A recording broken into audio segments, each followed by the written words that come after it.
आज बात करेंगे गेहूं में पहली सिंचाई कब करें, पहली सिंचाई पे खाद कौन सा दें। ये किसानों में 80% दुविधा रहती है कि भैया पहली सिंचाई पे कौन सा खाद देना है और पहली सिंचाई कब करनी है। एक बहुत बड़ी समस्या यह है कि जो हमारे किसानों के बीच रहती कि 21 दिन ही बाद जो है हमको गेहूं में सिंचाई करनी है, तो ये बहुत गलत है। आप लोग कहते हो कि नहीं भैया 21 दिन के बाद ही बुवाई के बाद गेहूं में सिंचाई करनी है, ऐसा बिल्कुल भी नहीं है। जैसे कहते हैं किसी किसान से पूछिए बोलेगा पहली सिंचाई 21 दिन के बाद करना चाहिए, ऐसा नहीं है। 21 दिन के बाद करना चाहिए, वो आपके पौधे और ज़मीन पे डिपेंड करता है कि आपको सिंचाई कब करनी है। मान लिया आपकी रेतीली ज़मीन है, रेत वाली ज़मीन है, या आपने सिंचाई करके गेहूं बोया है, या सिंचाई बिना किए हुए गेहूं बो दिया है, आपको जल्दी सिंचाई करनी पड़ेगी। वो आपके ज़मीन पे डिपेंड करता है कि आपको सिंचाई कब करनी चाहिए।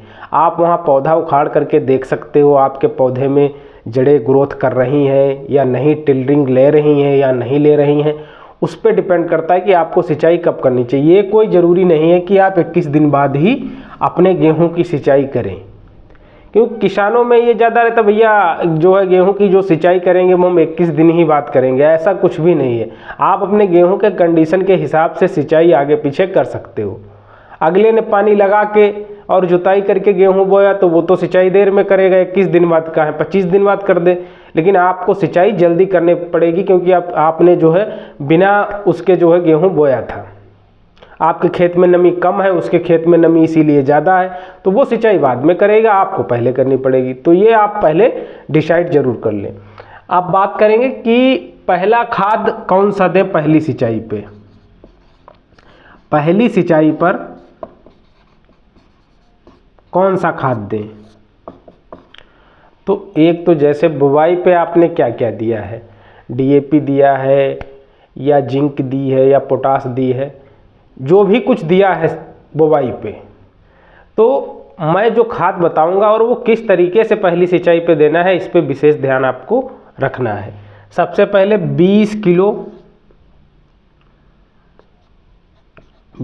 किलो डीएपी प्रति एकड़, 2 किलो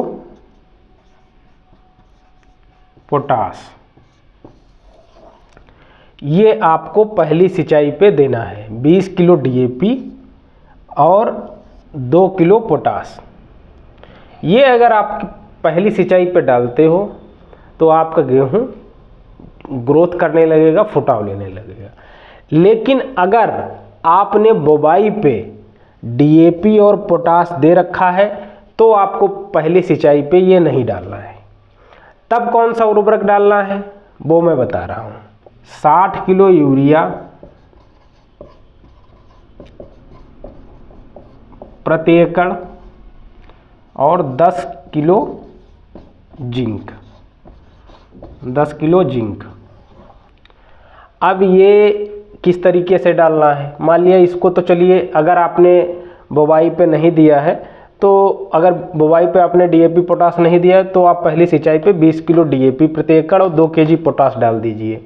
अगर ये आपने बुवाई पे दिया है तब आपको क्या करना है, 60 केजी यूरिया और 10 केजी जिंक। इसको डालना कैसे है पहली सिंचाई पे, पहली सिंचाई पे इसको डालना कैसे है कि 10 केजी जिंक ले लीजिए और इसमें पहले 10 या 15 किलो यूरिया में ये जिंक 10 किलो मिला लीजिए और ये आपको सिंचाई से पहले डाल देना है। उसके बाद क्या करना है, फिर आपको सिंचाई कर देना है। उसके बाद जो शेष यूरिया बचेगी वो आपको सिंचाई के बाद डाल देना है। लेकिन जिंक जो है यूरिया में मिला के सिंचाई से पहले ही डालोगे, तभी जो है 100% इसका जिंक का लाभ आपको मिल पाएगा। क्योंकि ये जिंक अगर तुम सिंचाई के बाद डालोगे तो 100% इसका लाभ नहीं मिलेगा, क्योंकि इसके दाने इतनी जल्दी नहीं घुलते हैं। 3-4 पानी लगाओगे तब जाके घुलेंगे। इसीलिए जिंक और 10 किलो यूरिया में इसको मिला के पहले ही सिंचाई के डाल दीजिए, उसके बाद सिंचाई आपको कर देनी है। तो किसान भाइयों, आपको जो ये तरीका अच्छा लगा तो वीडियो को लाइक कर सकते हो, चैनल पर नए हो तो चैनल को सब्सक्राइब कर लेना, क्योंकि मैं ऐसे ही खेती से रिलेटिव अच्छे अच्छे वीडियो लाता रहता हूं। अगर आपका कोई क्वेश्चन है तो आप कमेंट के माध्यम से हमसे पूछ सकते हो। मिलते हैं किसान भाइयों एक नेक्स्ट वीडियो में, तब तक के लिए जय जवान जय किसान।